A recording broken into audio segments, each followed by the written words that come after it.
Wild, wild, I can still help you. If you ever want to get rid of a tattoo you don't like, you should call these guys. Check out the tattoo on one of the henchmen's right hand, but when they step outside the house, the tattoo is gone. Apparently, Bank of America is a fly-by-night operation in this movie. One night is there, the next morning it will be gone. Lenore somehow manages to get her bag and leave behind the scarf that was on top and through the bag's handles. Then it sits on the couch in plain sight without Brian noticing, but when Stuart comes over, he notices the scarf that is now covered by a pillow. I don't know about you, but this is a clear sign of paranormal activity. Please. Brian is so badass that he had an escape route planned to a garage with a hidden entrance to the sewers. He is so badass that even though he dove into the sewers, by the time he comes out, the top of his shirt is dry. You think that they are talking to each other, but that's a busy phone signal. Apparently, it is standard police procedure to do an illegal wiretapping when a father and daughter have a close relationship. Besides, only much later do they say, So here's our best way of finding his daughter with the deceased. so there was no reason at all for the wiretapping. Earlier, Stuart suggested that Brian killed Lenore because she didn't love him anymore. Now he's saying that Brian's enemies killed her. This is exactly how cops get bad guys. You gotta stick to one story, He man. loves his family, but he has a lot of enemies.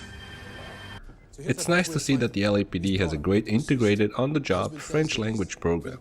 You never know when knowing how to write apartment in French can come handy. Lenore drives an Audi R8 Spider.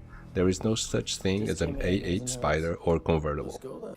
Cop eating donut cliché. But throwing donut away, littering and wasting food. Earlier, Brian shows a paper picture of Lenore to the attendant and then the cops show the exact same digital picture. Sure, this could happen, but it seems highly unlikely that the cops would have the same picture as Brian. I wonder if whoever came up with the scene thought, let's remove the cage from the police cars. No one will notice that.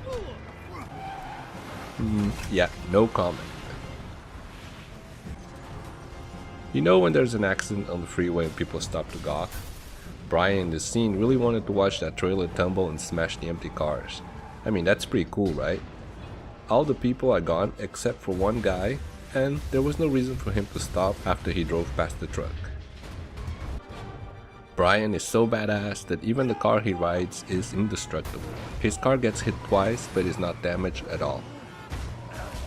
Brian doesn't need a seatbelt. Oh sure, let's shoot. Who cares if there's a fellow police officer in the car? Earlier, He's playing. so Brian's plan was to get captured, escape and hijack a police car to get access to the police database? Yes, that's an awesome plan. Yeah, let's look at the footage. I'm tired of looking at this for 3 seconds. It's a dead end. Wait. The billboard for Willie A. Watkins Funeral Homes is located in Atlanta, Georgia. Bet they got word that Brian was killing so many people that they started advertising in Los Angeles. First, there was the warm bagel at the beginning of the movie and Brian saying that this was a really smart cop. Now, the camera pans to the security camera, but Frank never cross-references the time Brian was at the bagel shop with the time the anonymous call to find Lenore's body was made. This would have been a lot easier if Brian had just written a note saying when and where to meet. Then this guy would not notice anything unusual. But today she drank it all right there from the fridge. And there wouldn't be a note in the trash. It's a good thing that Brian knows exactly when Kim is going to feel nauseous and exactly which restroom she is going to use. If some other girl had walked in, Brian is just out in the open and would have been seen. Or would he?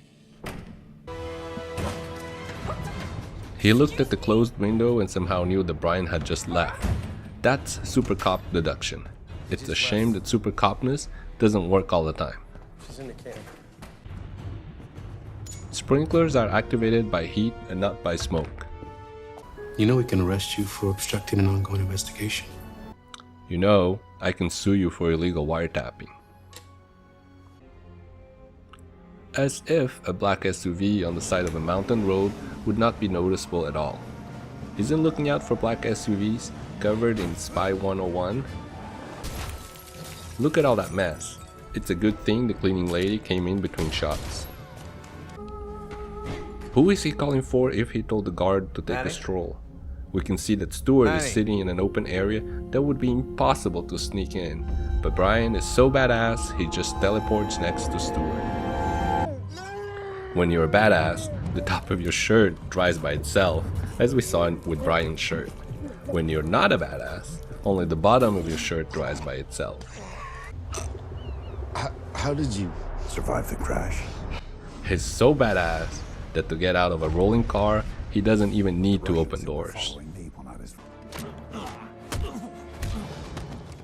If Stuart is helping them, why didn't he just call his bodyguards to let Brian's friends in? And why are two cops inside the house? The cops were supposed to just watch Kim so they could catch Brian. Why does this movie like to switch cars on us? The Bentley Mulsanne changes into a Bentley Continental as it enters the building. Can you handle this, Kim? What do I have to do? Just keep me up to date what comes up. Thanks, Sam. Can Kim handle looking at the computer and watch the progress bar move? I don't know, man. That's a lot of responsibility. Why did they bring Kim along anyway? She would be much safer at their hideout. Maybe because this movie was already pushing being 2 hours of nonsense, they edited out any footage that would show Brian's friends hacking the outside elevator security camera. Otherwise, the security guards would certainly see Brian. Really? Brian was hiding under the body? How many more ridiculous scenes can the director of this movie come up with? Blood on Malenkov's teeth disappears and reappears between shots. Yes! Let's all go to the elevator that is controlled by the security guards upstairs that are all dead. Let's go. Santa Monica Aviation. This is Mr. St. John. I'll be there in 15 minutes. Get the plane ready. It'll be ready. Stuart turns onto northbound 110, which is the opposite direction from Santa Monica, towards Pasadena. And also, the real scene will be more like 2 hours later, still stuck in traffic. Runway 2, ready for takeoff. Jet pilots request takeoff on runway 2, but the plane takes off on runway 5L. At the end, Brian is driving a Porsche 996 Carrera, and it seems that he's driving really fast. Normally the spoiler would appear at about 75 miles per hour, but there is no spoiler visible. That Porsche is built like a tank. So, are we done, Inspector? Of course. What about resisting arrest and assaulting law enforcement officers? Of course.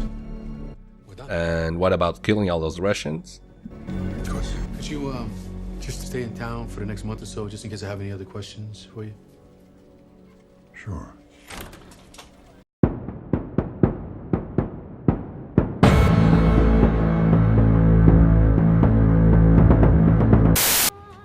Yeah. How old? Oh, I like to do to her. Something I call a dirty fuzzy. I don't know who you are. I will look for you. I will find you. And I will kill you. Good luck.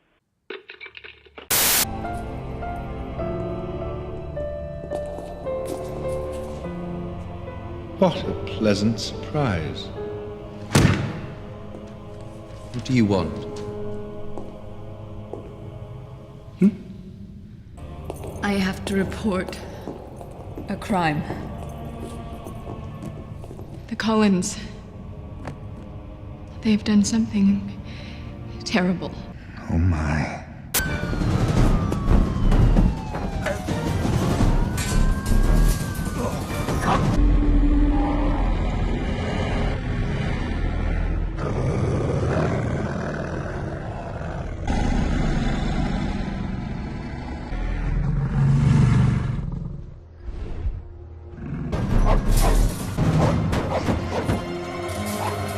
He's heading north, 22nd Street. Back out.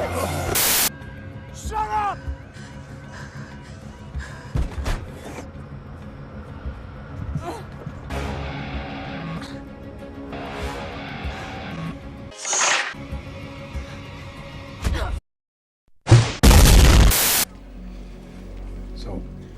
done, Inspector?